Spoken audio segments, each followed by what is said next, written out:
Welcome everyone to today's Explainer. I am so thrilled to have you here.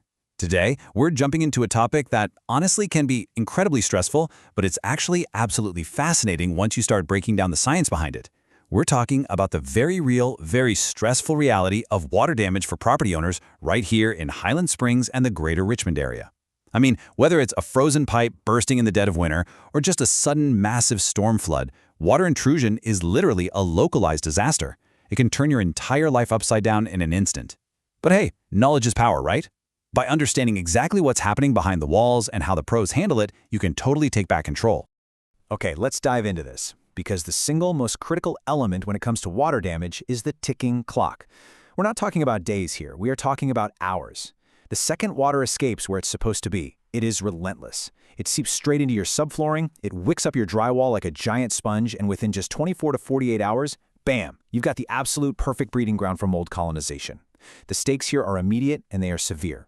Literally every single minute counts if you want to mitigate that damage and keep those repair costs down. So, to really demystify all of this, we've structured our explainer into 4 clear steps. We'll look at the Highland Springs risk, the science of water damage, the 3-phase restoration process, and finally, timelines and insurance. It's a structured, scientific approach that shows you exactly how to take control of this situation from start to finish. All right, let's get right into it with part 1, the Highland Springs risk. Because, as it turns out, exactly where you live totally dictates the specific threats your home is going to face. And this brilliantly illustrates exactly what I mean. Think about those older, historic, mid-century homes over near Dabbs House Road.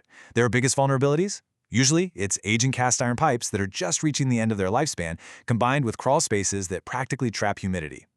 But on the flip side, if you look at the newer builds closer to the Richmond-Henrico Turnpike, the risks shift entirely. A lot of those homes sit on slab foundations where poor grading can actually direct stormwater right back toward the foundation instead of safely away from it. So your home's age and construction style completely change your risk profile. But it's not just the houses themselves, you know? The local environment here uniquely conspires against Highland Springs' properties. Across eastern Henrico County, we're sitting on incredibly clay-heavy soil. And clay just doesn't absorb water quickly, which leads to some pretty severe drainage nightmares during heavy rain. Now add in the flood risks if you're in those low-lying areas near the Chickahominy River watershed, our famously humid Virginia summers that act like absolute rocket fuel for mold, and those winter freeze-thaw cycles that just snap stressed pipes right in half. It's almost a perfect storm. You can easily see how a tiny leak can instantly snowball into a massive crisis here. Which brings us perfectly to part 2, the science of water damage. Because when the pros show up, they aren't just plugging in a couple of fans and crossing their fingers. They follow strict ICRC protocols. Now, what's really interesting about this breakdown is how the exact source of the water completely dictates the response. The very first thing mitigation teams do is classify the water.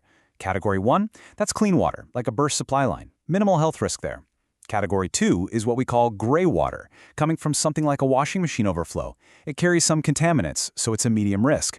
But Category 3, that is black water. We're talking sewage backups or storm floods. This stuff is highly toxic, it's teeming with bacteria, and it requires specialized safety gear, antimicrobial treatments, and the strict disposal of porous materials. You absolutely cannot treat a Category 3 storm flood the same way you treat a Category 1 rainwater leak.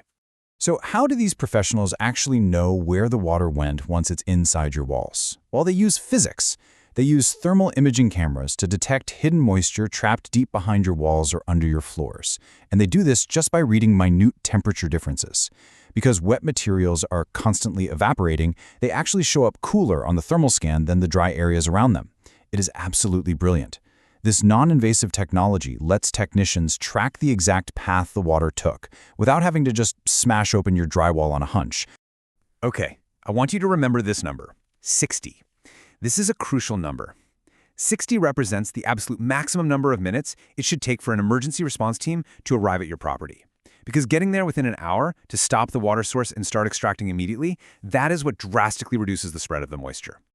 And here's another vitally important number, 15%. Now this isn't just a random guess, this is a scientifically documented target.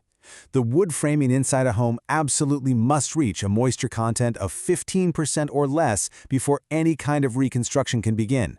If a contractor tries to slap drywall up when the structural wood is sitting at, say, 20%, they are literally locking in a future mold farm behind your walls. So, knowing that the wood has to hit that strict 15% mark, you're probably wondering, well, how long does that take? Generally speaking, you're looking at 3 to 7 days. That's the standard time frame required for a complete structural drying process in a typical Highland Springs home. Things like concrete or tile, yeah, those might take a bit longer, but that 3 to 7 day window is the reality of proper mitigation. All right, moving right along to part 3, the 3-phase restoration process. This is exactly how the pros bring order back to a completely chaotic, flooded property. Let's move to the process and see how this builds chronologically. It's a highly methodical, step-by-step approach.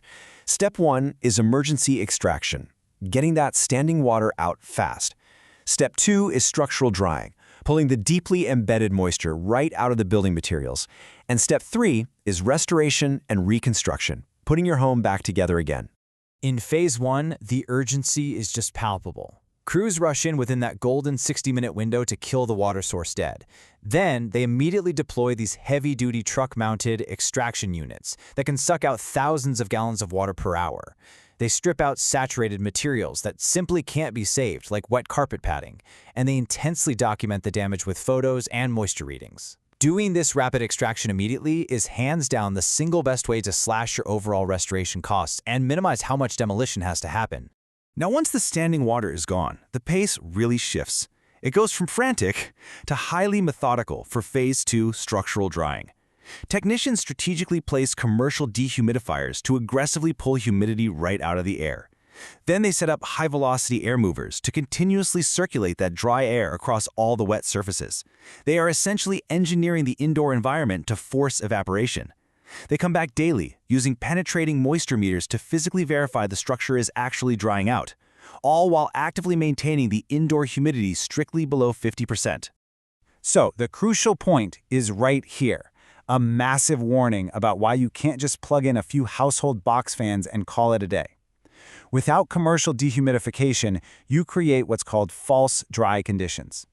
The surface of your drywall might actually feel perfectly dry to the touch, giving you this totally false sense of security.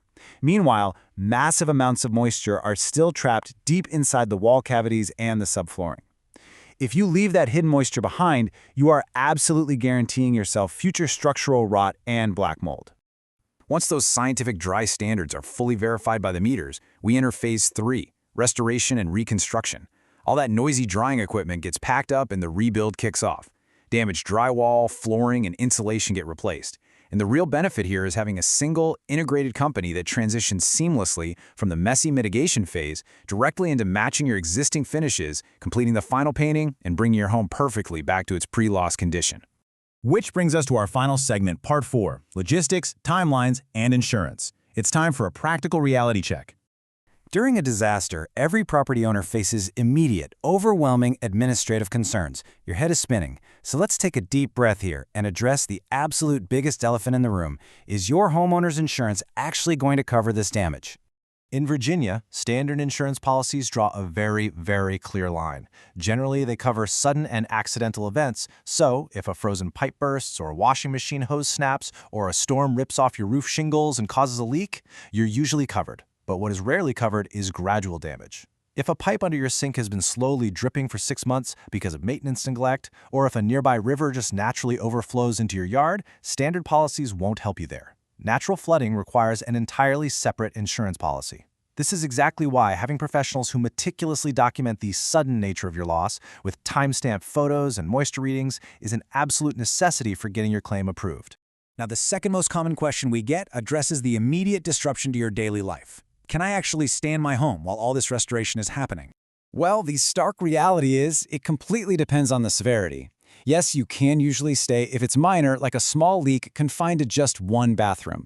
But the answer is a hard no if the damage spans across multiple rooms, if they have to shut off your power or water, or if you're dealing with a Category 3 blackwater hazard that poses a severe health risk. And keep in mind, even if it is technically safe to stay, commercial air movers and dehumidifiers run incredibly loudly, 24 hours a day, 7 days a week. Unless you magically enjoy trying to sleep next to a running jet engine, it is massively disruptive. You should always check your insurance policy to see if it covers temporary housing.